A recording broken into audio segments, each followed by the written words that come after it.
I most want our fascinating final part, destination to the be intriguing heaven. part of the whole thing is heaven is just like probably 100 times bigger than the United States of America.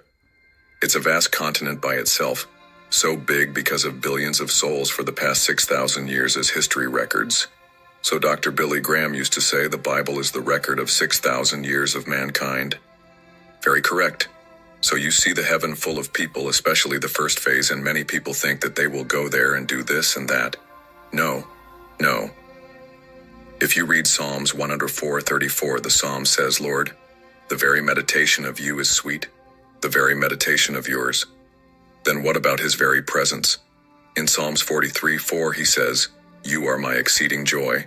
Psalms 104 verse 34, my meditation of him shall be sweet, I will be glad in the Lord. Psalms 43:4, then will I go unto the altar of God, unto God my exceeding joy.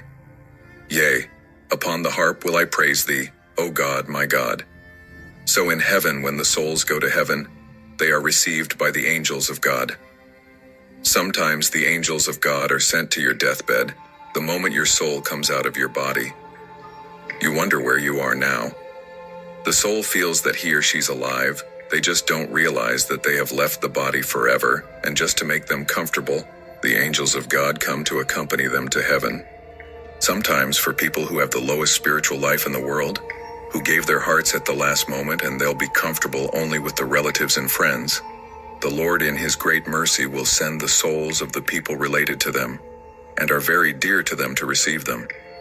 That's why if you stand by the deathbed of many people, you might hear them say, oh, my dad has come. He's asking me to come. Or they'll say, oh, my daughter has come. She's asking me to come. I read a book called The Healing Stream where a very big convict, a very cruel man, was kept in prison. And one day a pastor came and gave him a Bible. Although this man is going to be hanged and die, he never had the mind to accept God's word. He just threw it on the table and said, get away from me. That night he saw a vision. He saw a wonderful place full of light, and he saw his dear mother standing there with outstretched hands asking him to come. It is a true story. He ran towards his mother. Then a big mountainous wall came up and blocked him. He was so angry that he hit his head against the wall. He looked at the wall and saw it was made of the sins committed by him, one after the other, one after the other. Murder, gang fights, robbery, burglary, like that, and he didn't know what to do. And there then he saw a lamb appearing above this wall, and one drop of blood from the slain lamb fell on this wall and it disappeared. And the story goes, he woke up, and there then he saw a lamb appearing above this wall, and one drop of blood from the slain lamb fell on this wall and it disappeared. And the story goes, he woke up. I must see my mom. He wanted to go to heaven only to see his mom. His mom was his main attraction. And then he reconciled with God. He read the Bible and gave his heart to God. And when he was hanged, surely he would have gone to see his mom. So God in his mercy sends the relatives and friends to such people to receive and take them to heaven. You read Genesis 28. When Jacob saw the ladder, he saw the angels of God ascending and descending.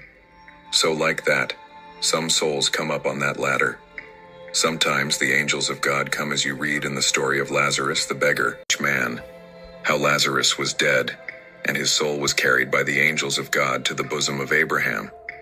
So sometimes the angels come to take up the souls, and sometimes when they go to heaven, as it happened in 2 Kings 2:11-13, Elijah went in a chariot of fire. There lived